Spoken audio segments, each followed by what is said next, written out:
Well, hello there. This is Radio Free Eskippakithiki coming to you live from 88.1 WRFL in the beautiful studios of University of Kentucky.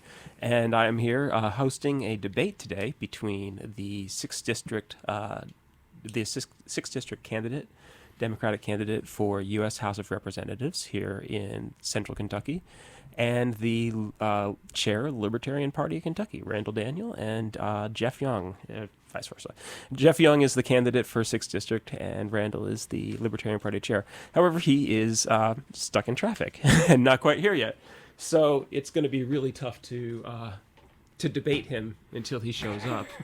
I guess we could Clint Eastwood it and just debate a chair. What do you think? I expect a very friendly, cordial conversation. I'm going to try to get you all to fight. Okay. I figure if you all just debate economics and nothing but economics for an hour, that should be sufficiently unpleasant. Lose your audience. Do we have an audience? Hello out there. Hello to all the Uber drivers who are out there, the DoorDash drivers who are, as always, our main audience, and also to all the parents who are just driving through town and for what is it? Confirmation? What's the word? Orientation. Orientation. Thank you. You're always better at college than I am. Yeah. So to all the parents who are in town for orientation are like, oh, WRFL. I remember from that from when I was a student. And then they're going to turn it on and they're going to find this political dissent. It'll be hilarious. Anyway, looking forward to it. You all can call us 859-257-9735. And again, we're at WRFL 88.1 on your FM dial. So, he's not here. That's all right. We can talk. I had an acupuncture appointment the other day. It was really interesting. First one? No. I've had acupuncture many times, but it was one of the more, I would say it was the third most interesting acupuncture appointment of my life. Yeah? Yeah, it was sort of fascinating. I used it to clear my sinuses. That seems to have worked. Yeah, it sure did. I'm impressed. It's amazing when you're actually, when you actually pay attention to your body will tell you what the heck is going on with it. I actually used to have a heart murmur when I was a kid that was literally cured by an acupuncturist. Fantastic. Yeah, it actually changed my whole personality. I became a much calmer person after that. Huh. Like, people are always like, you changed a lot after you were a kid. And I was like, yeah, a few things happened, I grew up in a house with a lot of cats, so I had allergies and didn't know it. And the second I moved out, I grew an inch. Interesting. Yeah, that summer. Turns out the cat allergies were messing with me the whole time. We just never realized it because we had cats, from when I was born. Anyway, so yeah, I had a heart murmur when I was a kid, and an acupuncturist solved it with little tiny silver needles, but also with a Chinese herb, although it's an American herb too, called hawthorn, which, by the way, is incredibly dangerous. And anybody who is listening to me right now should not just take hawthorn because you heard some dude talking about it on the radio. That would be an absolutely terrible idea. I found out later that it's a pretty heavy medication, and it can actually hurt you pretty bad if you just decide to start taking it. Well, I'll take too much. It's a dosage, right? No, there's herbal medications really work. I mean, there's some herbal medications that really seriously work. I mean, we all know it, stuff like aspirin. Aspirin's technically an herbal medication. It's just ground up willow bark, right? Well, aspirin really works. Aspirin gets the job done. It works too well. That's why they've stopped prescribing it to people. So, yeah, hawthorn is one of those things where if you just start taking it, you can mess up your heart pretty badly. Wow. Or in my case, just magically, spontaneously fix a problem that had been there since I was born. I don't know. I have a lot of respect for acupuncturists. Mm-hmm. Yeah. I've had some too. Have you had acupuncture? Yeah. How'd it work out? We have time. Until Randall walks in the door, there is nobody to debate. So we have time. Tell us about your acupuncture experience. Well, it's a little inconclusive, but I'm convinced it hasn't done me any harm. Oh, yeah. No, absolutely it isn't. I think it's a lot like fine-tuning a guitar, honestly. I mean, I think that's how it works. I don't think it's like delving too much into hippy-dippy nonsense to say that the body does have an electrical system, right? Yeah. We do have an electrical charge that passes through our body. It's a standing wave. It's how our nerves interact, right? Well, why wouldn't highly conductive materials placed at extremely well-known spots changed the electrical I was going to say discourse, which wasn't the right word, but maybe it is. It sort of is the right word there. Maybe. Yeah. Sorry, Well, Geoff. It's Chinese science. It is. It's like 4,000, 5,000 years old, and they've been using a kind of scientific method for thousands of years, and they come up with a theory, meridians and all that, these lines through your body, and then they try various points and see what happens, and if it doesn't work, they change it. Thousands of years. I've never actually heard about anybody refer to it as a scientific method, but it really is as ruthless and as trial-based as science, as the Western scientific method. And they've got millions of data points. Yeah, made from millions of little tiny silver points. Yeah, over a long period of time, they've collected a whole lot of data, and they put it together. I mean, do you know the acupuncturists actually study harder than anybody in the medical field, including neurosurgeons? Wow. Yeah, you actually have to learn Chinese if you want to be an acupuncturist. Okay. I mean, no, I'm not surprised to hear that. Yeah, it's not like being a brain surgeon where you have to pick up some Latin proper nouns for things that you didn't know any of. You actually have to learn Chinese. I think it's something like 9 to 11 years to be a good acupuncturist. And they charge for it. Well, okay, so let's start debating. Economics, threat or menace? Next, you're going to ask me the cube root of 59. I would, but we used that last time. I gave you a question that was too easy. Economics. All right. So Do you believe in economics? I majored in economics Okay. At MIT, bachelor's. And, this was in the 70s. Oh, I see Randall. Oh, how nice. And no, it's not a science. It has no predictive power. It isn't. Yeah. I was in a fraternity, and one of my roommates, the same year as me, called it economics. And he said he would frequently say it's a form of brain damage. It does seem that way. So just to be clear, I have far more faith in acupuncture than I do in economics. Okay. Like, well, not so even do I. close. Yeah, totally. So do I. We need acupunctural. There are some really good economists. Yeah, we need economic acupuncturists. Michael Hudson, Hold on a second. currently, right now, is fantastic. He understands he understands the effects of trade policies and all kinds of international conflicts on the economics of each country. And so his big thing, as far as I can tell, is the rise of the bankers, the rent seekers. So landlords, huge landowners. We're not talking about somebody who owns 5 houses and rents them out. We're talking about Vanguard, right? Like the people that own entire companies. Bill Gates buying Mexican farmland, by the square mile, and so the rent seekers. So he looks at economic history. This is Michael Hudson, as a struggle to keep the rent seekers, the financial, insurance, real estate sector, from taking all of the money out of the productive economy, manufacturing, whatever, the productive economy versus the rent seekers. And so his latest recent observations are that China has been able to do that. They don't allow their people their entrepreneurs to get rich off of rent. And Russia's doing a pretty good job of that too. And in the United States, Wall Street controls the entire country. Yeah. And so the rent-seeking sector, the non-productive sector, has taken over and hollowed out the real economy. We've shifted our manufacturing to Asia. And, the U.S. doesn't produce a whole lot here anymore because we've let Wall Street take over the whole country. Yeah, they've metastasized. Yeah. All right, so he's trying to convince me that economics are real. This is Randall Daniel, by the way. He's the chair of the Libertarian Party of Kentucky. He probably believes in economics. Yeah, I think they're pretty important, although I think we might operate on different definitions of what economics means. What does economics means? Human action. So it's the study of human action? That's the way I perceive it.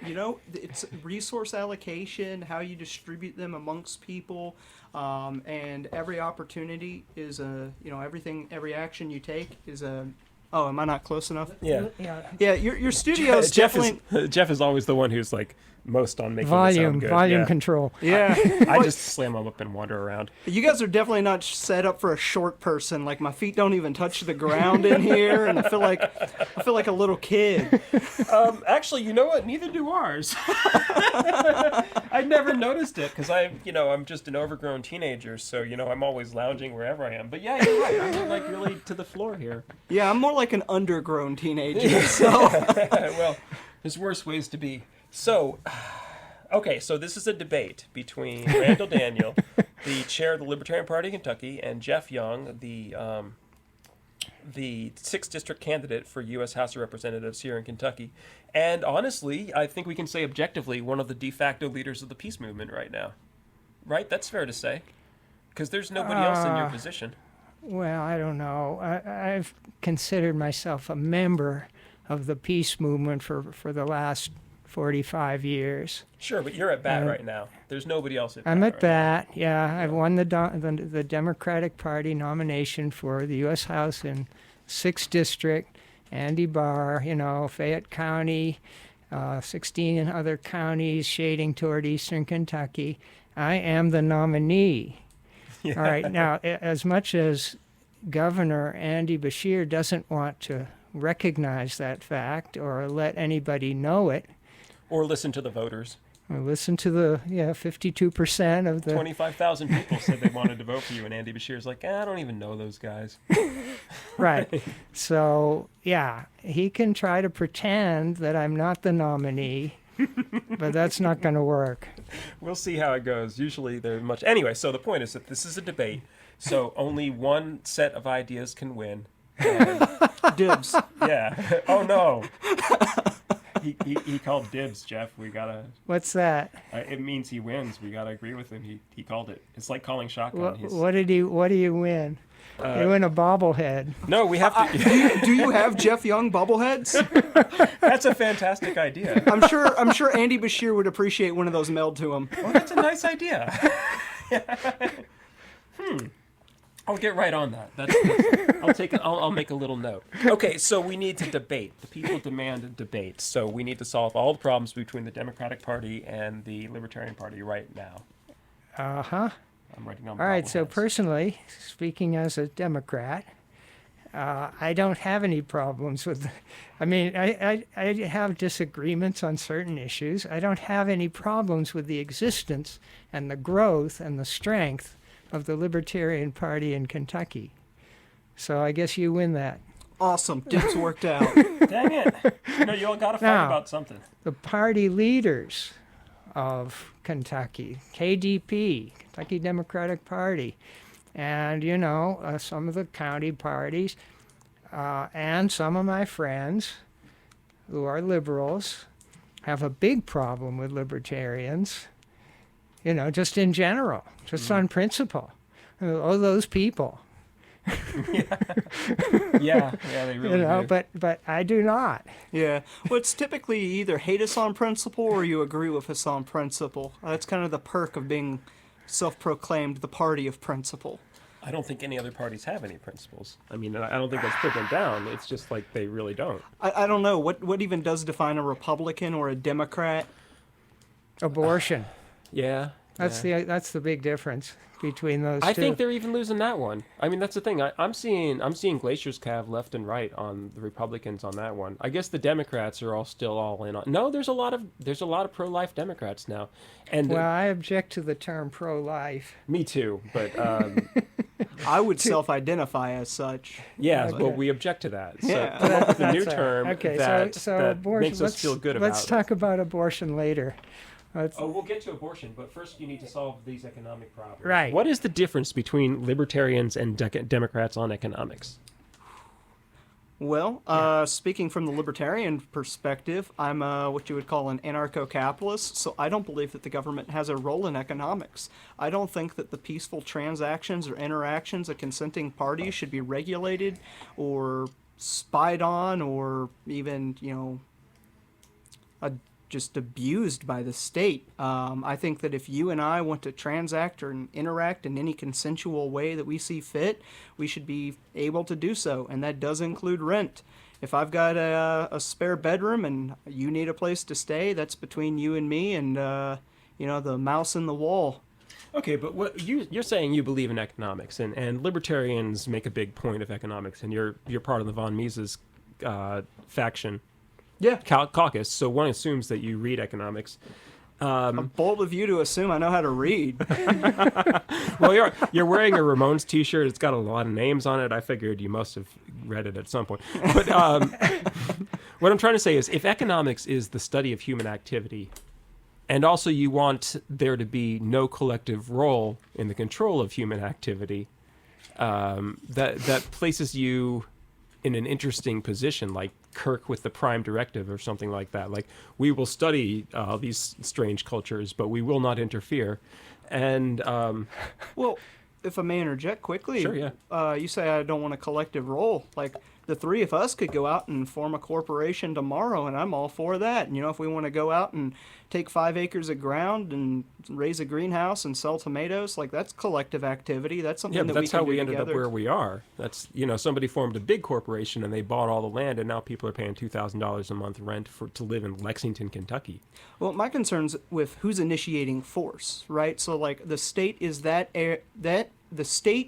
agency which is perceived to have the legitimate monopoly on the initiation of force, Right. right? I So- can go with that. Yeah, that right? makes sense. And so that's what I'm opposed to, right? So, like I said earlier, it's all about consensual interactions and transactions, right? If you and me want to interact socially, sexually, or economically, that's at 2 our out of 3. discretion. Well, okay, you don't want to transact with me economically. I get it.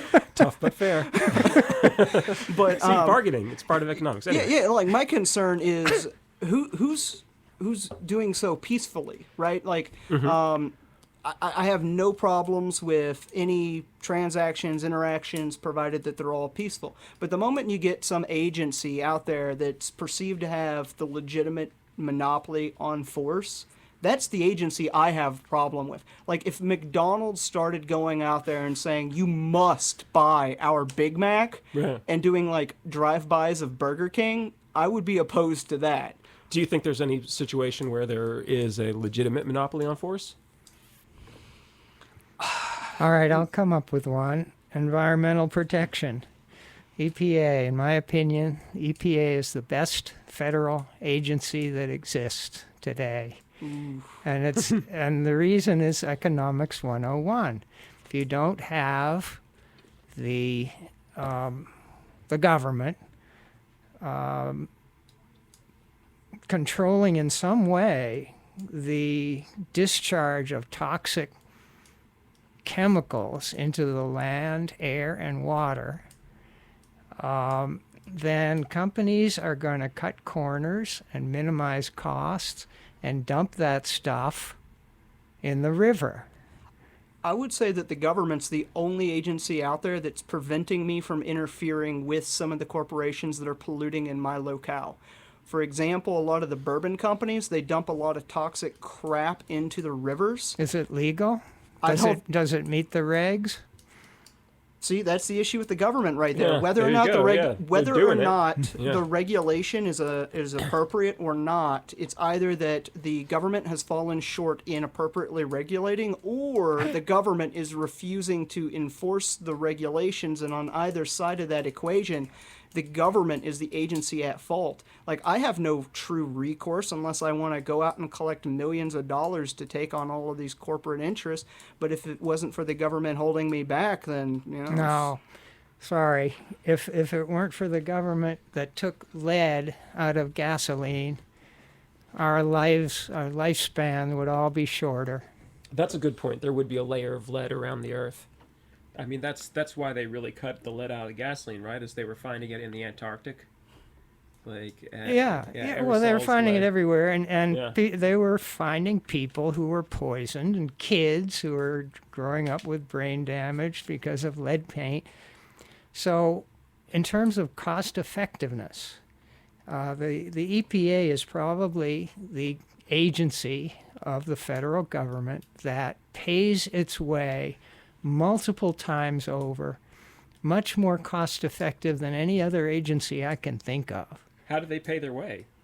By reducing the damage done to the public, human Okay, health yeah. and the environment. They reduce the damage, and they do it efficiently. Now, you think it could be done more efficiently without the government? With though. everybody suing the Well- company, right? I would say that agencies from the federal government and institutions like limited liability are at fault for a lot of our economic and environmental issues in America and worldwide. Like, take for example the BP oil spill. Yeah. Good Right. example. So that is an example of where a corporation has purchased through additional monies paid to the government this special status of limited liability, and that is a special privilege bought. Like, I am completely opposed to that. Right? If you take action, so you should you're- be fully okay, I'm sorry. liable. Oh no, it's. So I feel that is the government selling out environmental protections in exchange for quick revenue now. They then take and say, oh, well, if you check this box, this box, this box, good enough, your liability's capped, kill all the penguins you want, right? Screw the All right. manatees. Okay, all right, fine. So the Oh, the huge manatee. concept of limited liability is at the core of the institution known as the corporation. Mm-hmm. That's why people write articles of incorporation and register them, and limited liability is the central concept behind all corporations. What I'm hearing you say is you don't think there should be any corporations. I Or? think that everybody should be wholly responsible for all of their actions, and that includes joint ventures, corporations, and anything like that. Well, but if the secretary works for a company that was dumping, dumping asbestos in the wetlands, to pick an example from The Sopranos, should the secretary go to jail? Because, I mean, what if they didn't even know? And then you have to prove that they did know, right? Well, if she didn't know or he didn't know, then, True. that's why you have an adjudication system. And I think that can be handled by private arbiters if we want to get into, like private adjudication and things like that. But the system we have now, Yeah. based with, like a court system, I would say that you'd start at the top and start at the bottom at the same time. You would look at who was physically dumping it, and you would look at the CEO of the corporation, and you go through and you press charges against whoever you can to rectify the situation to the best of the ability. Okay. I think that the government selling limited liability or, limited responsibility is horrible. Well, I mean, I think at the very least it could be far more limited, because you're right. Like, there's no reason why. Not only is there no reason why these companies should be able, or people who work at these companies should be able to evade responsibility, but the fact that they know they're going to be able to get away with it means that they go further, and the fact that the investigators know they're pretty sure they're going to get away with it means they're not going to try that hard, right? Like, why would you spend all your time trying to prove something completely unprovable against somebody that you can't prosecute no matter what you do? I would also All right. say that shareholders are the ultimate person responsible for a company. If you own part of the company, you're responsible for that company. So you can see a situation. Wait a minute. So you're against the government imposing force. I'm sorry. I know this is a bit of a stretch, but you can also imagine a situation where a shareholder in a company could go to jail for owning the shares in the wrong company. It depends on the voting rolls and the actual amount of information that they had, but I see them as being financially liable to that company, not necessarily criminally liable. Like, if you have an employee who, without your order, goes out and runs somebody over, I don't think that you should be criminally liable for that employee, purposely or otherwise running somebody over. but financially, Yeah, we have this welter of laws already, right? Like if you have somebody who's driving a dump truck who works for you and they get tired and they go off the side of an interstate and land upside down on a couple grandparents and squatting flat. Happened in Texas. That's why. But anyway, so there's laws that say you were not supervising your employee correctly, even if we can't prove you were making them too tired, you were not carefully safeguarding how tired they were. Therefore, you broke the law. Therefore, you should legally have serious repercussions for this. I mean, it's an unimaginable situation. But I mean, we already have all these laws for this, and they aren't working very well. Is the problem? I guess we all want more corporate criminals in jail, and we just aren't really sure how to get them. Is that it? I think that's a big part of it. I mean, also, like political criminals too.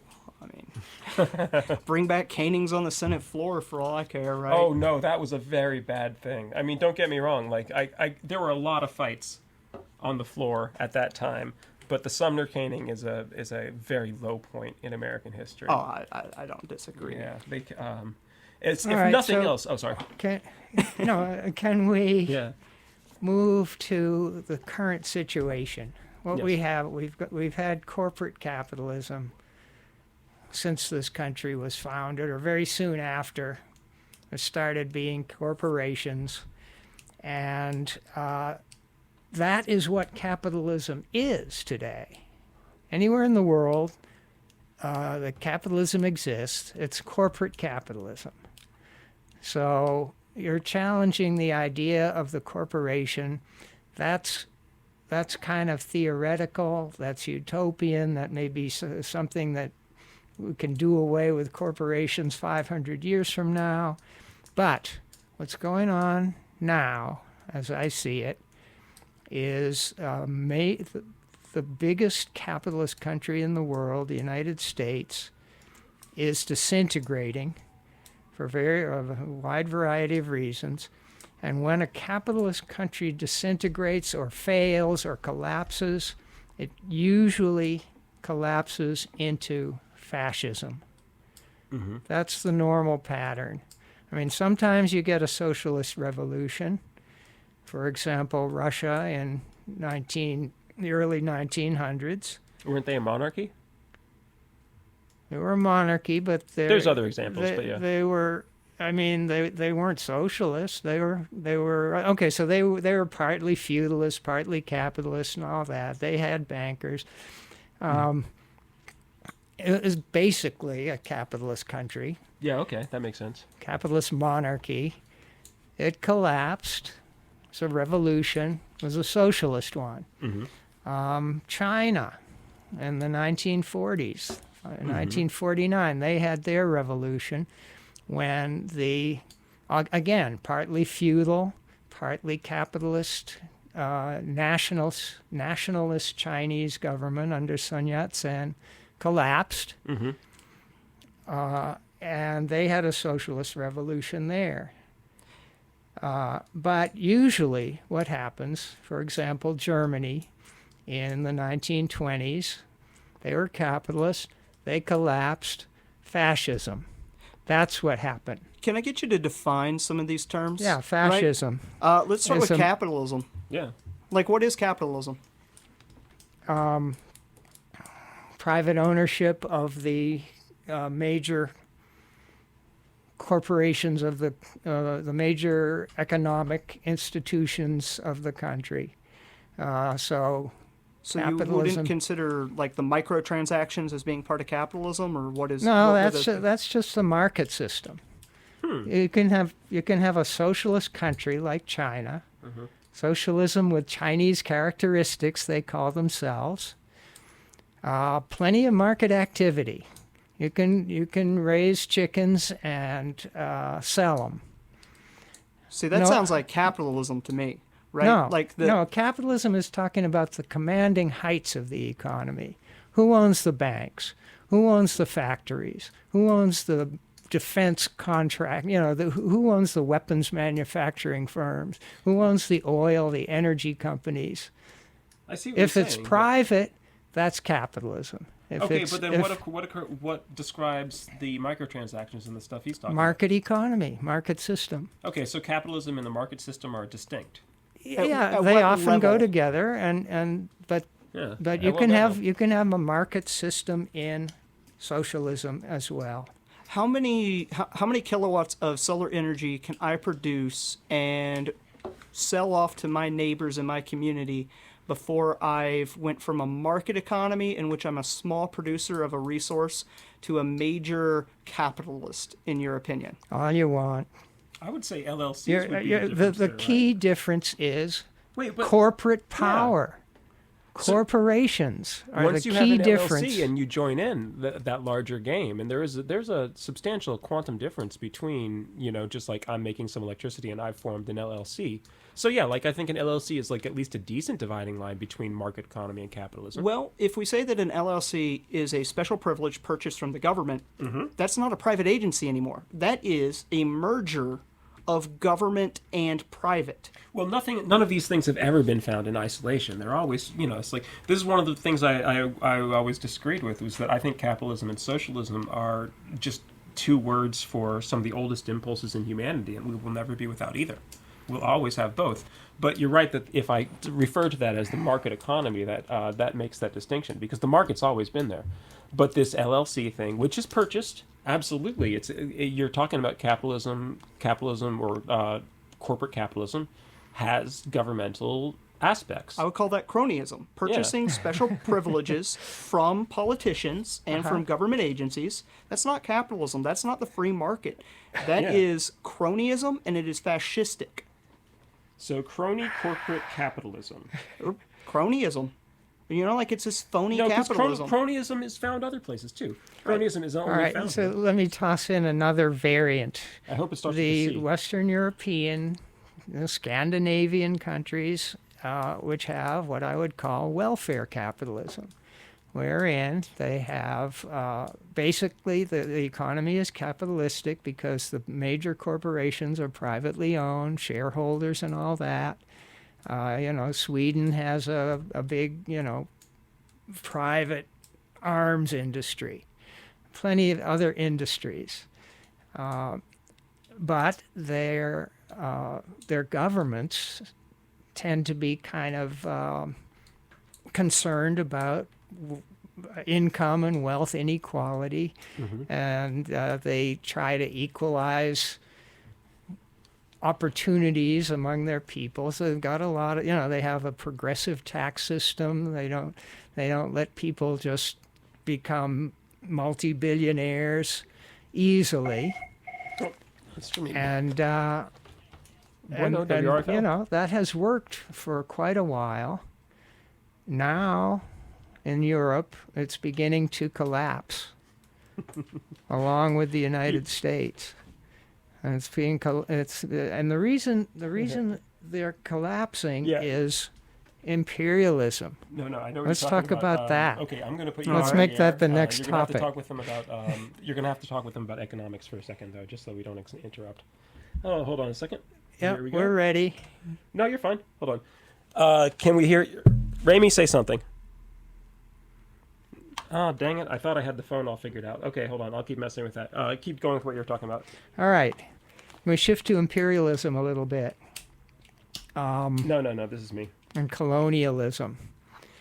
So, Yeah, I mean, yeah, Geoff, around the I'm trying to figure out how to get on the 1400s, air. white European countries sent their ships. It'll just confuse you because there'll be a They delay. had the best weapons at the Hold time. They had been fighting each other in Europe for centuries. They got good at it. They went out and conquered the world with their ships. I'm generalizing. There are some countries that were never conquered, but Yeah, hold on a second. Hold on.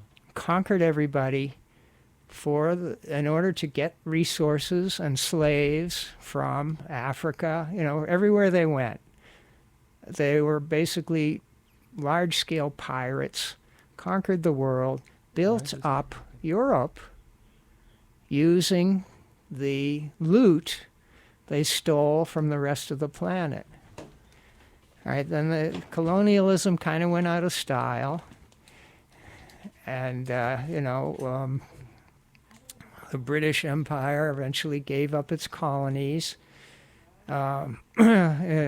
India, for example, with Gandhi's movement for independence. Right, so the largest empire the world had ever seen, the British Empire, gave up its colonies, and then we had the U.S. World War II as the last country standing in 1945, replace colonialism with imperialism. And imperialism is a little more subtle. You don't just go in there and conquer the whole place and just steal the resources at gunpoint. You set up puppets. Okay, I got a caller on the line, so I think Ramey, you still there? Okay, what you're going to have to do is on the count of 3, I just need you to holler your question as loudly as you can because we have all this technology and it ain't giving me the button to turn you on the air. So on the count of 3, ready? 1, 2, 3. I was just curious what you all are thinking about the new HISA requirements coming down from the federal government on horse racing and the impact it's going to have on the industry in Kentucky. We're looking at a $3 billion industry that employs about 50,000 employees outside of the tourism industry. Okay, make your case and just make it really louder. Seriously, like holler into the phone. What are you all thinking about the Horse Racing Integrity and Safety Act coming down from the federal government that is going to definitely kill the horse racing industry in Kentucky? All right. A $3 billion industry to the state. Okay, I can take that on. First thing I'll say is I don't know much about it. Second thing is if it really does threaten the horse industry, I'm against it. I think the horse industry is great. Especially here in the 6th. Here in, the bluegrass. And so if I get elected in November, I'm going to need to talk to you and everybody else in the horse industry and figure out what needs to be done, what reasonable legislation that needs to be passed, and if there's something bad, what needs to be repealed. What do you think, Randall? What's your opinion on the horse industry? Well, I grew up throwing alfalfa and horses? No, well, 2 horses, but mostly on the wagon at the bequest of. That's a little loud. Oh, sorry. Oh, my bad. I grew up throwing bales of alfalfa, and horse people are strange people, but they're oddly my people. I grew up next to a lot of them and working alongside them. I just don't get why the federal government thinks it has a right to regulate horse racing. I mean, for starters, I mean, is that even mentioned in the Constitution? Wouldn't the 10th Amendment bequeath that power instead, or keep that power instead at the state level? And as an ANCAP and as a Libertarian, once again, I don't see a single spot where the government even has a right to put its head into that industry. I think according to the 3rd Amendment, at least, the government can't regulate quarter horses. Okay. Oh, that's subtle. I'm glad that's I found subtle. it right. That was a bad joke. Can they quarter a horse in your house? Oh, no, it's very clear. I looked that up. Can we get back to imperialism after 1945? All right, but try to tie horses into it somehow. Well, when the imperialists did come over, they did bring some horses. So, And that's true. Okay, fair. In fairness, there were some imperials here. But anyway. So, United States, last major power left standing at the end of World War II. Everybody else, had suffered tremendous damage, tremendous losses of life and property. United States, the last country standing, and so there was a choice. Franklin Roosevelt, I believe, was seriously committed to decolonization, especially the British Empire. Because at the time, America didn't really have any colonies, right? I Yeah, guess it other had than some, Philippines and yeah, okay, fair. We were trying to take over China, right? That's what the Chinese weren't. Didn't we No. support the Chinese nationalists? we were supporting the Chinese nationalists, but yeah, then the communists won in 1949, just a few years after World War II, and that that threw the Republicans in this country into a frenzy. There was a whole who lost China and all that. Well, we never had China. We couldn't lose China because we never had it. This is where the John Birchers came in, right? Yeah. Yeah. Right, those folks. But basically, all right, so we could have gone with Roosevelt's approach where, which modern term for that could be a multipolar world where all countries are basically equal. They each have one vote in the UN. But instead, we decided to simply turn Britain's colonies into our puppets. Mm-hmm. The CIA was founded in 1947. Their main purpose seems to have been to overthrow independent, moderate, elected governments such as Iran in 1953. They had a parliamentary system, and CIA and British intelligence went into Iran and overthrew it and replaced it with a dictator known as the Shah of Iran. That happened dozens of countries all around the world. Mm-hmm. So colonialism just morphed into imperialism, and the United States since 1945 has been the major imperialist country in the world, the only country with 800 military bases scattered all around, trying to dominate people militarily. And that is all collapsing right now at, what is that, free fall speed. Speeds. Building 7 speeds. Free fall speed. Yeah. That's collapsing as we sit here watching it. The U.S. empire is collapsing, and I think that's a good thing. I don't disagree. I'm just waiting for them to get rid of Fort Knox, and so that the town of Pitts Point can exist again. Yeah. Well, that's a personal touchy issue there. no, but that's the problem with being inside a building while it's collapsing. Is we want them to decolonize the rest of the world, but then we also want them to decolonize the rest of America. And that's at that point. I mean, I don't think it's utopian necessarily, but I don't see a 500-year timeline for that. I think that's going to take a while, and it's going to be incredibly unpleasant to live here while it's happening. Is really what I'm most afraid of, to be honest. What's your opinion of countries on the whole just becoming smaller? Like there being more countries across the world, that way more microstates, like say Liechtenstein. I have no opinion on it. I think people should do what they want. And if they want to live in a big country, they should either, stay where they are or move to a big country. If they want to live in Liechtenstein, they should try to get into there. Yeah. But people always get violent when country borders change. People get violent. I mean, we're seeing that in Ukraine right now. But we'd see it in if Texas or California actually tried to leave, I think there would be violence. Well, there would. Specifically Secession. with Texas because of the aquifers.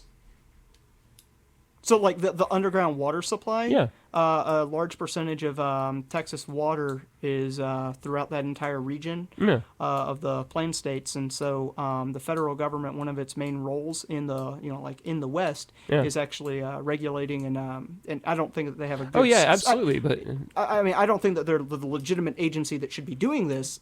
But one of the things that the federal government is doing is settling water disputes between states in that region. Right. And so if you did actually have a divorce of states here in America, you would probably have to reshuffle a lot of borders to follow watersheds. Yeah, it's just that in the specific case of Texas, Texas is like in so many ways, it's isolated aquifer-wise, I thought. I mean, because the Ogallala Aquifer is directly to the north of it. It barely crosses in at all. Texas is the 7 rivers and their drainage, right? Well, so the north portion of Texas still impacts that aquifer. Yeah. And so Texas could be an independent country that would then have minimal access or minimal need, but they could just open the floodgate, so to speak, and they could drought out the others. And they wouldn't have a reason not to, other than to not have conflict there. And so how do you get and the fear of Texas taking more water from that aquifer than can be replenished would drive those other those now in this scenario other countries to also overly burden it. And so if we're going to have borders, they should follow watersheds. All right, I can say one very brief comment about this secession. If they want to do that, I'm going to get some popcorn. That's the correct answer. Okay, I'm going to play a disclaimer real fast. So you have 20 seconds to gather your thought, gentlemen, and then I want to see some fighting. The following program contains views, ideas, and opinions that have been produced by the host DJ and their guests and are not reflective of the views of WRFL or its underwriters. For questions, comments, or concerns, please email programming at wrfl.fm.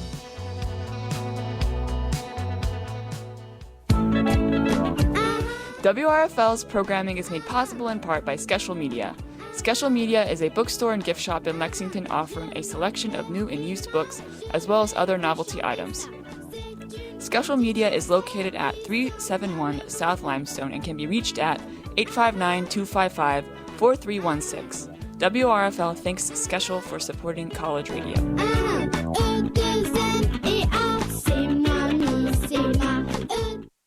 Well then, hello and welcome back to Radio Free Eskippakithiki on 88.1 WRFL, and I have here the Libertarian, the chair of the Libertarian Party of Kentucky, and the 6th District congressional candidate for the Democratic Party, and I'm trying to get them to fight, and they're not fighting. Okay, no, I've got a question, Randall. $40 billion in aid, mostly military, to Ukraine. A few weeks ago, that was passed overwhelmingly. Both parties overwhelmingly voted for it, and, well, both dominant parties. And there was not a single Democrat in the House or Senate who voted not to send the $40 billion to Nazis. I mean, to whom? Who are they sending it to? It's unclear. So if I had been in the House at that time, I would have been the only Democrat to vote no on that bill. What do you think? Well, I'm glad to hear that you would vote no, and I hope that Nancy and Chuck and all of those and the Democrats up there have deep enough pocketbooks that they can put out that $40 billion themselves, because I sure don't want to pay for it. Oh, good news on that. Do you know where the money's coming from? Oh no, where? Borrowed it from China. You're good at this. You should run for office. Is China still buying treasury bonds? I don't know if they are. All right, printing. How about this? We say printing it. Printing it is how they're doing it, right? Oh, thanks, John. Or creating it out of thin air. It's a woozy. It's a wazi. Is China still buying treasury bonds? Okay. I wouldn't. What about the Fed? All right, from my friends, my acquaintances and friends in the Tea Party, I get along with Tea Party Republicans pretty well. I don't get along at all with Mitch McConnell Republicans. Mitch McConnell was one of the sponsors of the HISA bill, by the way. What was it? The horse yeah, thing? the weird horse. Oh, okay. Thing. Well, sorry, Ramey. We're trying to figure out what it is so we can argue about it. It might very well be a bad bill if McConnell. All right. Anyway. McConnell and Feinstein. But anyway, yes. If it looks like a McConnell and smells like a McConnell, it's probably a McConnell. I mean, a bad bill. Yeah. So Tea Party people talk about. What were we talking about? The Fed. The Fed. Audit the Fed, right? Your thoughts? In the Fed.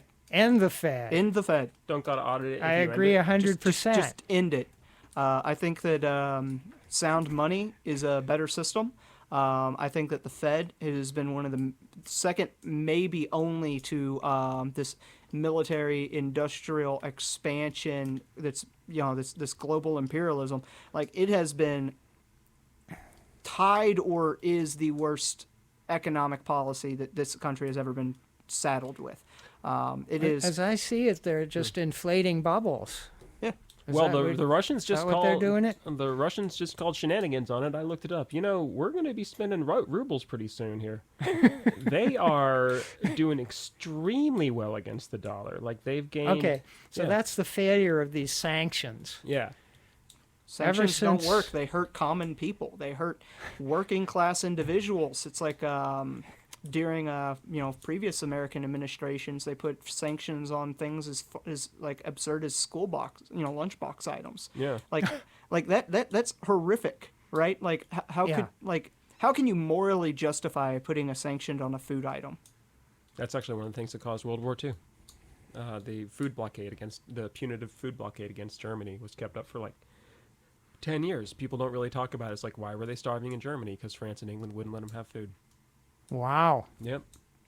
Yeah, they actually kept up a blockade. So yeah, I think that sanctions hurt working people here in America, because it sure seems to me that the sanctions have something to do with gasoline being $5 a gallon all of a sudden. Well, it's just going to keep going up unless we drop all the sanctions. All right, I think, Randall, you and I agree. Sanctions are bad. We're not going to fight over that one. Okay, then we got to switch to something else. horrible. What do we disagree on? You've only got 24 minutes. Okay, so abortion would probably be one where we'll disagree. Okay, all right. I want to talk about this billboard we're working on. Oh yeah. I can't remember the. Do you Pray for I've got pray for peace. No. The the other one, the one that we're you want the exact wording, of course. It's Andy Barr's fault. Yes. He is the king of ignorant sanctions in Washington. He's on the House Foreign Affairs Committee. He's on the Financial Services Committee, and he's heavily involved in coming up with all these intricate sanctions bills. Where we're going to sanction this individual, this, the Iranian guards, and we're not going to sanction these people because we need what they're producing, right? And he's the one who works all this out, he and others. And they've all failed. They've all backfired. We are getting killed here. Yeah. And inflation, because of all these stupid sanctions, they don't work. They're not harming the Russian people, which is their objective. They're not harming the Russian government. You just pointed out the ruble is doing fine. It's doing better than fine. It's doing really quite well. So they have already shrugged off all of these sanctions, and they're going to all backfire on us and on the EU, Western Europe. And it's the only trick, it's the only tool in the federal government's toolbox. Whenever one sanction fails, all they do is double down and try to scheme and dream up the next sanction package. That's all they know how to do. And it's all failing. It's going to destroy our economy. What's the old saying, when goods and services stop crossing borders, soldiers do? Yeah. That's a good one. Yeah. Right? Like if you want to have a peaceful relationship with your neighbor, transact, interact, say hi to them. Don't just go to war with the Joneses. You gotta actually invite them over, have a conversation, bake a pie. That's right. That's why I always give my neighbors the eggs, because I don't want them to send soldiers to my house. Right. Yeah. And so, okay, we agree on that too. There has to be something. What the United States has done recently, or since 2014 until today, in Eastern Europe, in Ukraine, first we overthrew the elected president of Ukraine in an illegal, violent coup in 2014. From that day on until the present day, Ukraine has not been a democracy. It has been a colonial state. It has been a puppet.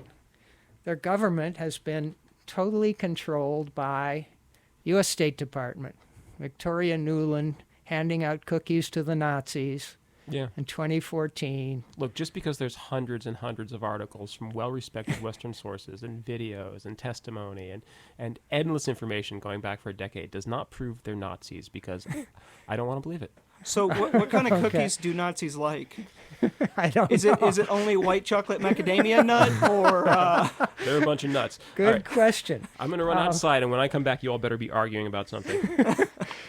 All right, it's been controlled. Ukrainian government has not been a democracy. It's been controlled by the U.S. State Department, the CIA, the Pentagon, and these groups of well-armed, and they're well-armed because they've been getting weapons from the United States since 2014 and other places, Nazi groups. So it's been a totalitarian dungeon. And now we're all supposed to sacrifice and not mind a little price hike in order to support democracy in Ukraine. Well, that disappeared 7, 8 years ago. Disappeared totally. So I'm going to go out on a limb here and say something that may sound unpopular.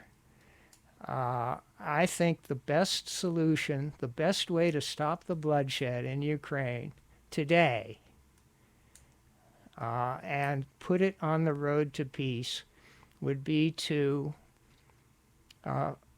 demand or to coerce or just to order President Zelensky in Kiev or wherever he is to surrender to Russia unconditionally, and let Russia come in, complete their mission of demilitarizing the Ukrainian army and denazifying the country. Surrender now and do it for the sake of peace and for the sake of saving lives of tens of thousands of Ukrainian soldiers who are now surrounded in the Donbass. I'm going to advocate surrender. Your thoughts, please. I don't know what the Ukrainian people should do. I don't know what the Ukrainian military should do. I don't think that there's really a good guy in this situation, right? Like, I know we're not the good guy. Okay. I know that Ukraine's not the good guy, and I know that Russia's not the good.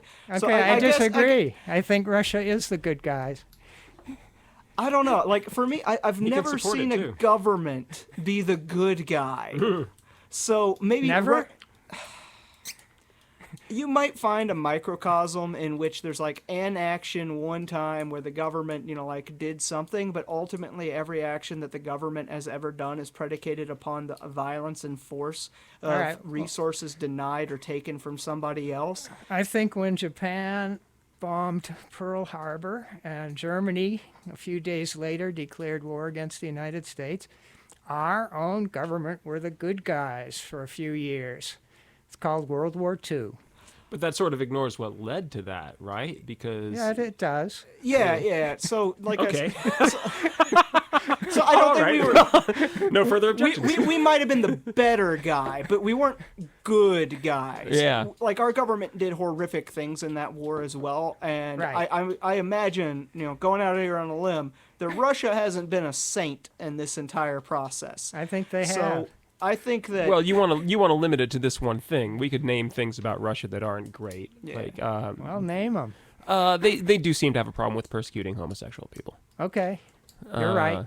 And It's I'm not a policy, but Yeah. I mean, Putin's attitude is don't spread your homosexual ideas to our children, but anything you do in the privacy of your home is fine with Putin. yeah. And, I'm not. and, you Yeah. know, and so I want more. Sorry, I want okay. more. I mean, I might too. I can understand how conservatives find this stuff like worrisome and noxious, Yeah, but he's a conservative Christian. he is very conservative. And he does seem to be Christian. I mean, it's hard to figure him out because you hear so much about him. All right, so Yeah. Russia. I'm not going to say Russia is perfect. I'm not going to say Putin is a saint. But in again this Ukraine situation, since 2014, I think the major aggressors, the villains, have been primarily the United States, then NATO, then the U.S.-dominated, Nazi-dominated government of Ukraine, in that order. And Russia has been acting defensively to protect its own people. I mean, a lot of the people in the Donbass got Russian citizenship, or they got Russian passports. So when Russia moved in, they were those people were about to get attacked by the best part of the Ukrainian army. They were days away from launching a major offensive with the purpose of exterminating everybody in the breakaway republics of Donetsk and Lugansk. That was their goal. They were going to just go until they reached the Russian border, and maybe keep going then, after they'd exterminated the Ukrainians, the Russian ethnic, Russian-speaking Ukrainians in the Donbass. They might have kept going into Russia. Well, they were certainly thinking about it. I mean, but I react to the use of the word best in any relationship to Nazis, but these are the Nazis that our State Department wants us to believe are the good Nazis, so I guess there's something to that.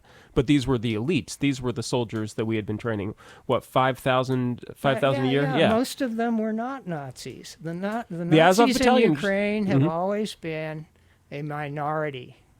So a big minority of the population, a minority of the armed forces, but from 2014 until today, they have been the most violent, the most well-armed, the toughest fighters, and they just simply ran roughshod over the rest of the government. Zelensky recently outlawed the last non-Nazi party in Ukraine. That's democracy. It does make it hard to pretend they're a bastion of democracy when they outlaw all the political parties except for the Nazi ones. Zelensky's party and the Nazi ones. Yeah, that's... Those are the only ones legal now. Yeah. What is it, like if 11 people and one Nazi sit down for dinner and then they arrest everybody except for the Nazi, then I guess a Nazi's having dinner. I think a lot of this goes down to the way that America has told itself about the World War II has been fundamentally duplicitous. Like, I feel like I should mention this because I'm a liberal, and so I always have to mention things like this first. But I'm of Jewish descent. My wife is very much of Jewish descent. She's a Kafka. There used to be many Kafkas that lived in Europe. Now there are a few. It's because of Nazi Germany, absolutely. The Holocaust is very real. And also, if the Holocaust killed 6 million Jews, then what about the Holocaust that killed 24 million Russians? Right. And the second biggest loser, I think maybe the first, didn't China lose 50 million people in World War II? No, I don't know. It's but I think it's, I've seen numbers around 20 million people, which is a huge number. Yeah, it's bigger than 6. Can't minimize it, mostly at the hands of the Japanese imperialists. Yeah. And so... terrible massacres. So... Oh, sorry, Randall, you were saying? Oh, no, I was just going to say that maybe the problem here is just totalitarian governments of any flavor that go in and want to use force, violence, and coercion against their neighbors or their own peaceful citizens. Well, it's true, but I just want to say that like this fundamental difference between our approach and your approach right here, and I mean this is not going to sound great, I'll admit, is that we're looking at this like a mechanic that's looking at a tank that's broken, right? And it's shooting sparks and there's smoke pouring out of it. And we're like, okay, well, I guess we could fix the engine, and maybe while we're in the engine, they'll like let us take the gun out. I don't know, or maybe they'll just kill us. I don't know. And you're just over there going like, actually, you should get an electric car. There's way better mileage on them. I don't know. I'm just saying that we need to take our tanks back home and then sell it to private citizens. Okay. Take the tank. All right. So I mean, I You just know want what's to stand up is I want a letter of police. marque. Yeah. I would love to own a de Havilland Mosquito. You know, like that'd be a lot of fun. it would be all right. for But you. the tank with spark. The first step, it seems to me, is make the spark stop. You know, disconnect the electrical system. Yeah. Right. Well, I think that's what we're trying to do. You stop the fire.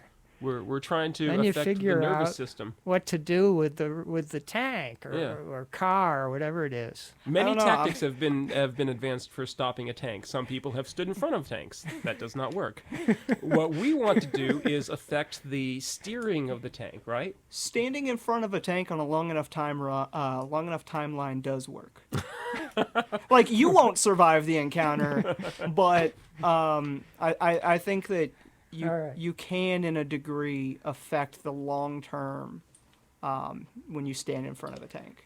So moving to the abortion issue, if I might, seems to me the libertarians don't have a position on that, or it's so widely diverse that you have you ever come to a position on abortion? So the National Party, up until last month, had a plank on abortion. The reason why it was deleted is because in order to amend it, you must have 60% of the National Party delegates voting in favor of an amend. However, there's a minority faction of about 41% that year after year was not willing to let it come to the table for debate. What And- did the plank say? Ultimately, the decision of the Plank statement was essentially that the government should stay out of the issue entirely, and it was viewed as a pro-choice plank. However, currently it is just there is no plank, and Okay. that leaves it open so that if you disagree with that, because to be a libertarian, you don't have to be an anarchist, right? There's a lot Right. of minarchists within our party, and a lot of people who are, Tea Party types or left libertarian, or there's a lot of people that fall under that umbrella. And if you have a stance that's as divisive and potentially as nuanced as abortion, that is just an anarchist view of keep the government out of it, because I would consider myself pro-life. But I'm also an anarchist who doesn't believe that the government has a legitimate role. And so while I don't think that the government is effective at outlawing murder. I don't think that the government is effective in outlawing abortion. I don't think the government is effective. Right? Outlawing drugs. Right. Yeah. I just don't think that the government is effective, and I think that having a national abortion plank for the Libertarian Party was pretty gatekeepy. It kept a lot of people that were interested in libertarian ideology who just happens to be they're not single issue voters, right? But there Right. are a lot of people who that is they feel it for some reason. That's their most important issue. And I would much rather have no abortion plank and be able to carry a conversation with that person because they're not initially off-put by it being either pro-life or pro-choice. Oh, okay. And I think that's incredibly Right, valuable. so it seems to me, if I can, what I'm hearing is you've got this plank, government should stay out, but there is a movement, perhaps, to have no plank at all. that movement has succeeded in our Reno convention this year. Oh, And so what you had was it was at 60-40 in order to amend it, but it only had a 50% threshold to delete. And so that 41%, they had been for a decade or better, well, we can't have a conversation about it because somebody's going to try to make it pro-life, and we're not pro-life, we're anti-government, right? And the interesting thing about it is that there was a pretty decisive sweep to delete that plank, and any of the 1,000-some-odd delegates had the right, if even one of them wanted to, they could motion to interject a new plank, right? And so for over a decade, that faction that wasn't willing to come to the table and discuss amendment, because they were afraid somebody would be like, oh yeah, pro-life plank right here, right now. Not a single delegate. There was no amendment proposed for a pro-life plank. Wow. Because the genuine interest is that it's really strange when the party it's supposed to be do what you want to, that live and let live party is being really adamant about, like you must be. It's like not to dog on Joe or anything, but like the you must be anti-racist thing. That tweet, like I like Joe, but Wait, who did that? Joe Jorgensen's Twitter Oh, staff. did she do that? Yeah. What's his name? Chase Oliver. She didn't. You know who I'm talking about Chase Oliver, though? The guy with the hat? Okay, he so was doing that. Anyway, what yes. I'm hearing again Yes. is that the motion to delete the abortion plank entirely It passed unanimously. Not unanimously, No, okay. Overwhelmingly. Yeah. All right. What was the percentage on that? I'd have to look it up, but 60-40? Probably closer to 70-30. Yeah. That's impressive. The Mises That is Caucus, impressive. yeah, the Mises Caucus was about 70% of or Mises aligned or Mises oriented, and it was a coalition effort because there is actually a pro-life caucus in the Libertarian Party. Yeah, I met him. And I like some of those people. Sure. I associate with some of those people. Right. You Some of your best friends are right-to-lifers. Yeah. right. Well, I don't agree with everybody I know about everything. That's for But, sure. No, I'm happy to hear that. Yeah, I exactly. would steer people to that the Kentucky Libertarian Party does have a plank on it, and it mostly speaks on the fact that we need to increase the availability of contraceptives, and we need to decrease the barriers to people to be able to foster care, to be able to adopt, to do those things, and we need to get the government out of the way some when. Okay, no, there's a good point. Okay, so let's talk about foster kids. You want to get rid of the barriers to adoption whenever possible, like economic barriers, whatever. You want kids with good parents. On the other hand, a certain amount of oversight is absolutely essential if you're going to be placing other people's children in other people's homes. Because either you drop out of this situation entirely, and you're like, okay, kid, I guess your nightmare home life is. I don't think Randall is talking about have the government placing children. No, but I mean right? that's how kids get in foster care is they either both their parents die, which is increasingly rare these days, or they are placed in foster care by DCBS, which is an unaccountable agency, which, as you all know, certainly makes mistakes, but also at the same time they make mistakes from lack of intervention as well as from intervention. There are children that do need to be removed from homes. There are homes that should not have children in them, for sure, right? Yeah. Now, I would say that these should come to community solutions generally rather than federal or even state level. Yeah. Like, I appall government to such a degree that I would even welcome civil organizations and churches to get back into that industry or into that, Churches are doing their best with that, but churches are... don't get me started on churches. As a Christian in Kentucky, I'm pretty livid with the lack of genuine activism and community outreach by most churches. Like, after I get done taking down the United States federal government, I'm coming for the corporate church. Mega churches. Oh, Okay, man. All right, so yeah. So 2023, care, yeah. What I'm hearing is pretty promising. I like these ideas of kind of, well, you use the word minarchist. I think that means that government is best that governs least. Yeah, the exact quote from Henry David Thoreau. Yeah, so minimize the state's involvement in the foster care, the adoption, that whole thing. There would still be a role, I guess, to prosecute abusive parents, or at least to right? remove the parent. Yeah, I mean, or do something. I'm about- never fond of prosecution, even when it's richly deserved. But yeah, like a child can't be in an abusive household if Okay. and that's So- common, so- unfortunately. If the That's government a- is to exist, it should exist to serve the rights of those who can't protect themselves. Excellent. Yeah, I And like that's, that. That's the minarchist position, right? And I can entertain it. I got some good friends that are minarchists, like Ken Molman. He's our former national vice chair and a good friend of mine and a Kentucky resident. Right.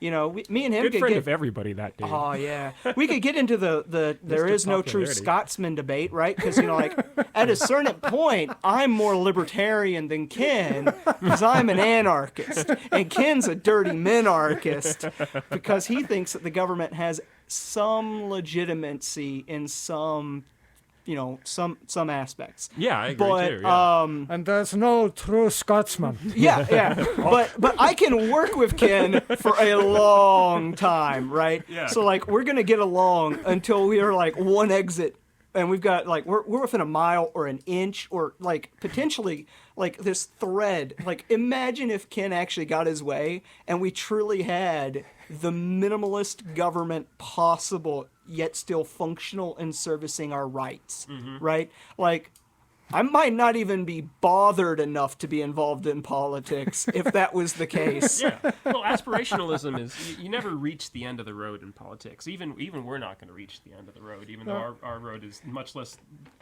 ambitious than your 500-year plan. I have another example of this phenomenon, and that's the concept of communism. I don't think there has ever been a communist state. I think we're talking about different types of socialism here.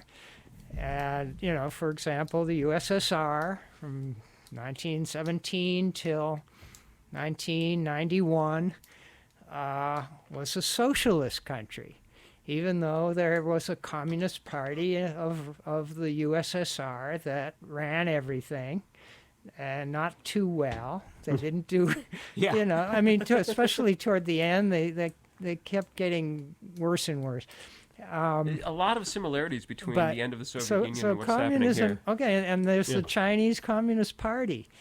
Or that's actually an error. It's the Communist Party of China. And all these Republicans are constantly cursing the CCP. It's the CPC. Anyway, whatever. But China is not a communist country yet. They're aspiring to it. They are moving in that direction, but right now it's socialism with Chinese characteristics. How about Cuba or Vietnam? Were either of those ever truly communist? I don't think any country has been. I don't think that you can reach communism while still having, as Geoff defined, a market economy, right? Because you makes can. sense. No, All right, No, so it always coexists, but okay, I'm sorry. let me just give my personal one-sentence definition of communism. It's a quotation from each according to his ability. This was before we had his or her. Yeah. It's from each according to their ability. According to their ability, to each according to their need. My one-sentence concept of communism. And I may be wrong, there may be better definitions, but that's the one I use. But what if resources do not exist enough to meet the needs of all those involved? Will you initiate force against those people? That's my big gripe with communism, and why I would like to offer to those that are interested in egalitarian. Sorry, dry mouth. Equal societies, right? I asked them, what about voluntary communalism as a difference from authoritarian communism? Fine. Can't you have voluntary communalism in some neighborhood of just about any country in the world? The problem is that LLCs are so powerful that they drive voluntary. What was the other word? Voluntary. LLCs mean corporations. Corporations, yeah. Corporations, Well, yeah. not all corporations are LLCs. Really?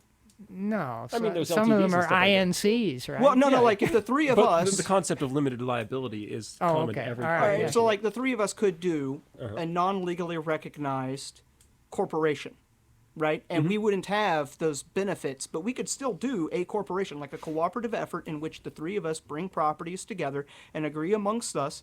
And we could even go as far as to say, oh, we've got shareholders in the three of us. We've got a board structure. We've got every single faculty. Partnership. Right. Yeah, like Business partnership. Okay, so you can do a partnership. Okay, I see what you're talking about. Right. Yeah. And I wouldn't argue, but I would start to advance after this conversation that our partnership participates in the market economy, whereas an LLC, especially a fully funded LLC, obviously there's fake LLCs or like miniature LLCs, but like a fully funded large-scale LLC, that's starting to be capitalism. Well, I don't see where that line is. Like, how big do you have to be to go from market to this supposed capitalist economy? I just see that definition of that market that you guys are so pretty happy Well, about. you're going for this abstract. It's like you're like saying like, how big does a pebble have to be a mountain? And I'll be like, oh, To that be a big. rock. Yeah, that big. Around that big. how many That's grains big. of sand make a heap? But like, I'll tell you, I'll Google if one of these two, like if this one is morally good Uh-huh. or morally neutral, and the other one is morally bad, what explicitly is it that makes one of them, like how many grains of sand makes it bad? Well, yeah, because that's part of the problem. That's one of the major problems I have with economy. And like you all were talking about before, where like you were talking about like there's productive parts of the economy and there's non-productive parts of the economy, but the same money, which is a consensual illusion, flows through both of them. So it's always united, and so there's always this aspirational idea that things can scale, even though we've gotten to this ridiculous. I'm sure you've seen the memes where like if you were born when Jesus was born and you put away $1 a day, you still wouldn't be a billionaire or whatever it is. Like, you know, these ridiculous things about At like a certain interest rate. yeah, because you get to a point where things don't scale. Like, how big does a grain of sand have to be a planet? Okay, well, All we have right. numbers on that. Well, I don't know. Maybe I'm Actually, that's repeating a- myself, but Oh, sorry. but I think a socialist country is defined or recognized by whether the government, and they would say whether the people, okay, so the government or the people control the big, important, commanding heights of the economy or not, or whether they're private. And those turn into the banking system, the factories, the whole manufacturing, or not the whole, large manufacturing, Yeah. mass production, Okay, how about this? auto plant like Toyota. Yeah. Well, I mean, what I'm saying is, how about this as a dividing line? Instead of looking at pure numbers or pure size, like, at what point does a grain of sand become a planet? Right? Well, planets don't just have like a defined minimum size. One of the main things that you want in order to define a planet is it must have cleared its orbit. Pluto got disqualified. Exactly, and it deserved it. Pluto's not a planet. Sometimes Pluto cuts through Neptune's orbit, so is Neptune not a... Well, I mean, well, first off, they never really intersect. I see what you're saying. It's like, well, you know, Saturn's got all these moons and stuff like that, but they are part of the Saturn satellite system. And so I think if you could say, if a corporation has cleared its orbit, if a corporation has grown to become a monopoly? Yeah, not exactly. Yeah, actually, not exactly a monopoly because things are far more interrelated at this point. But yeah, along those lines, I think that there is something to the. I don't know what a corporation is, but I know it when I see it. I think there is a definable quantum difference. I think that the point in which a corporation or cooperative or like any market force becomes a negative, right? Like that, put it, to the head of a needle, right? Yeah. Is when they start gaining violent favors from the government. Okay. Yeah, that's a good one. Right? Because that's something that I can morally look at and say, this is definitive, this is bad. And if you have a small business that you grow over generations, like I'm selling widgets, I'm buying raw goods and processing them and making widgets and selling them to my neighbors. And as long as you keep doing consensual transactions, I welcome the limit by which you can scale that business. Yeah, but absolutely. the moment, and I don't know what that limit is, right? It really depends on the market and the people and who's willing to buy widgets, right? Yeah. And if nobody else is making a better widget for cheaper. Yeah, right? yeah. But I welcome somebody to make a better widget for cheaper, right? My concern is when somebody starts making widgets, and in order to edge out their competition, they say, hey, government, let's make it where you have to have so much insurance to manufacture widgets. There you go. Hey, government, why don't we make it where you have to be licensed to manufacture widgets? Yeah. Hey, government. Well, that's a Texas problem right there. Yeah. Why don't you cap my liability for widgets, because a lot of people are sticking their fingers in them weird, amongst other things. And I'm not putting any warning labels on it, but, just go ahead and cap my liability in case I spill billions of barrels of oil into the Gulf of Mexico. Mm-hmm. Right? Like, that's the point, definitively, like a moral stance, line in the sand that I can say, this is a good company, this is a good cooperative, this is a good single proprietor business, right? This is a good market force, and this is a corrupt, crony, just perversion of a free market. So when Chevron right. When Chevron put that lawyer Donziger under house arrest for like 2 years, that I would, if I'm understanding this correctly, like that is not just morally wrong that they did that. That is a clear sign that Chevron should pay some sort of heavy price. And I'm a big fan of the corporate death penalty. I'd see no reason why Chevron shouldn't be dispersed for that. Well, look at the BP oil spill, right? Mm-hmm. How do you make right when a company Yeah. does more damage than they are worth? Yeah. You liquidate their assets to the best of the ability to pay reparations for the damages they did. And then by liquidating them, somebody else is coming in and saying, hey, that oil rig, it doesn't cease to exist. Somebody else is saying, I'm going to purchase that and I'm going to operate it better. Okay, so granted that Halliburton was very much at fault in BP. Like, I mean, I don't know if you've studied it, but it was really Halliburton's fault. So you would have been in favor of nationalizing and auctioning off the assets of Halliburton. I'm not necessarily saying that we should nationalize them. Well, that's what that is, though. I don't know. That word's got a lot of heavy pulling their tonnage. corporate charter. Yeah. I guess we can do that, yeah. You can pull their charter and put them into bankruptcy court. Yeah, Yeah, your liability is And no longer limited. A judge determines where these assets go, who gets to buy the oil rig. Yeah, I like that solution. Yeah, I mean, when It's dramatic to call it the corporate death penalty, but I'm in favor of pulling certain corporate charters. And I wanted to talk about the banking crisis of 2008. Please. If I had been in Congress then, I would have voted against the bailout bill. Mm-hmm. I would have said, let those banks go bankrupt. Yeah. Let them go. We've got plenty of other small banks that can do everything that actually needs to be done to meet people's needs.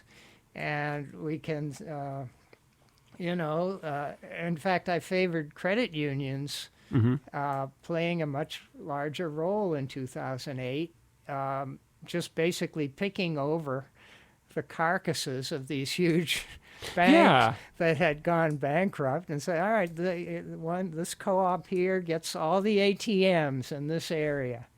And when the government picks winners and losers like that, it changes the entire game. Instead of saying like, oh, these companies did fraudulent things so they went out of business, it's more like, hey, these companies have access to power because that's what they proved they did. Too big to fail. Yeah. When government picks winners and losers, we are not the winners. Yeah, right. Doesn't seem to be. All right, I'm going to play a promo real fast. Hold on. All right. And we're back. Okay, so as a favor to our good friend Oliver Kirby, we are going to focus on the CIA for the last 15 minutes of this program. So, CIA. Pretty cool, huh? What do they make? Nothing. Abolish them. Well, They okay. they make trouble. Mistakes. I mean, they make mistakes. They make mistakes. You know, I do have to stand up for the CIA on something. What? They were technically trying to tell people that there were no WMDs in Iraq. We give them hell for it. What do you mean they were? They really did. Don't you remember when Bush was trying? The CIA actually came out with a report during Bush's run up to the war, where they just came out with a report out of nowhere that said like, no, Iraq doesn't have WMDs.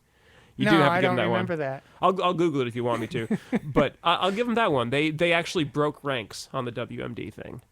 Wow. So it's not completely fair to criticize them on it. I'm going to. 99%. Yeah, I'm still going to. I think you could put another 0.999 on there too. Yeah.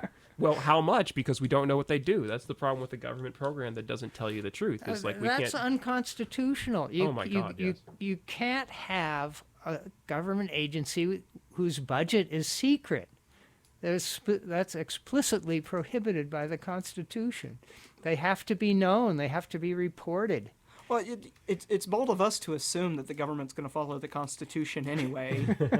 I mean, I don't know of a line on that thing that's really very well upheld, except for the when they want to eminent domain somebody's ground for the quote unquote common good. I mean, they're pretty good about being constitutional about taking things that don't belong to them.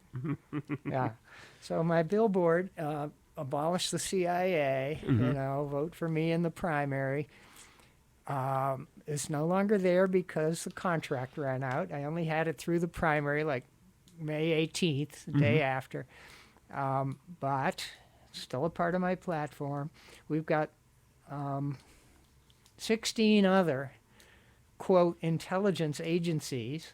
CIA is the most violent, the most law-breaking, most drug-running, least reliable in terms of their reporting to the president and to the American people. They lie the most. They torture people. They train other people how to torture.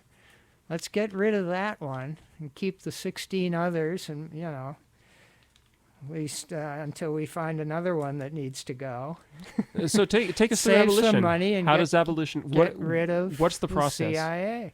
You say the CIA is hereby abolished. Well, I assume you have to pass a bill. Like we You can't have just to pass a bill, right? It was created by a bill, 1947. We just say that these sections of the bill in 1947 that establish the CIA are hereby repealed. You might want to add in a line and no secret CIA too either, with a finger wag. Yeah. Well, yeah. Yeah, no changing your name to the CIA. to C2A. CIA 2 Electric Boogaloo. Too fast And for they're CIA. involved in so many things that are illegal, like gun running and drug running, addictive drugs that have caused vast numbers of overdose deaths in Kentucky. That simply applying the law to the people who used to be CIA officers. We just need to apply the law that says smuggling drugs is illegal, terrorism is illegal. Sounds like we need to end qualified immunity. Yeah, well, that's for sure. Well, yes. I mean, I don't know about your listeners. I don't know about you guys. But when I see a cop driving recklessly, Yeah. that, like, bothers me. Yeah. Right? And, like, I've had this debate with friends and family that are law enforcement. And first off, like, they're supposed to be peace officers, not law enforcement, right? Yeah, yeah. Like, you're supposed to have a conscience here. But when I see somebody, like, blatantly act in a regards that the law doesn't apply to them, like the CIA or even that local cop who, like, didn't use his turn signal. It's like, come on, man. You would have got me for that. Yeah. Right? Yeah, and it breeds contempt. It breeds abuse. It really does. They turn into another class of citizens. Like, Oh, most definitely, a more because powerful they class. refer to us as civilians sometimes. or drones. That's charming. Oh, that's if you want to be divisive, if Yeah. you want to make people dislike you, treat them like a different class, or Yeah. treat yourself like a different class. And Yeah. the CIA is clearly Yeah. in a class above us. Yeah, I mean, they don't Yeah. even have to tell the truth to Congress.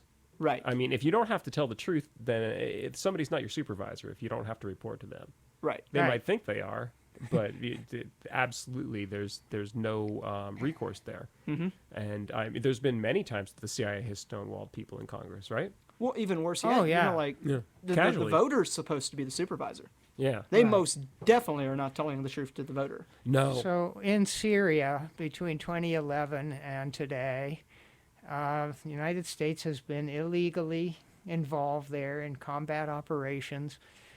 So we had the U.S. military supporting some moderate rebels, basically Al-Qaeda. How do you define a moderate rebel? It's like I'm kind of feeling it like 3 days a week, but not like the other 4. Yeah, or part-time. like Well, I'm mad enough to take up arms, but I'm not that committed. You know, like I also need a nap. So we had the U.S. the Pentagon supporting Al-Qaeda in Syria, and we had the CIA supporting ISIS And occasionally, and there were like 20 groups of each type. We occasionally had an Al Qaeda group actually going to war, fighting one of the ISIS group. We had the Pentagon supported terrorists fighting the CIA supported terrorists. Well, when you realize it's all about selling guns, that works out just fine for them. Why not arm both Iran and Iraq? From their point of view, more fighting. I mean, Selling guns aren't even that hard of a thing to sell. Yeah. Right? Like, if the government Right. if the government really wanted to get in the industry of, like, just, all right, scrap the entire U.S. regime, right? We are a guns manufacturer who works internationally, like the Costco of armaments. Yeah. That's a much more effective business model Yeah. than what we got today. Well, people, John McCain accused Russia of being a gas station with an army. John McCain was one of the worst human beings ever. Sorry. So, just what a dreadful human being in so many ways. I think my comms director got some of his family ticked off at us one time. Man, I can't even remember the tweet. But our comms director at LPKY gets me so many angry phone calls sometimes. It all kind of blurs together. But I'd recommend people to check out our Twitter and go back and look at what this John McCain tweet was. But it was, I don't even know if it's still up or not, but it was something in regards to, like, imagine the lives that were saved when his was lost. It's not a joke. The man was a straight-up warmonger his entire adult life. He lived and breathed war. I mean, he went on stage and sang "Bomb, bomb, bomb, bomb, bomb Iran." Yeah, you Right, should never which have a means- happy which conscience means World about the War death III. of people. Yeah. Right? Probably. Yeah, he was openly... Trump stopped shipping weapons to the Ukrainian Nazis, and McCain was mad about it.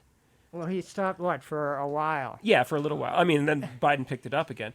But, when the Conyers Amendment came in, and then the Conyers Amendment came in 2015 and said you can't arm these people anymore. They're literally flying Nazi The flags. It's crazy. Azov Battalion. Yeah, because, I mean, in fairness, the Azov Battalion's insignia is a Nazi symbol on top of another Nazi symbol.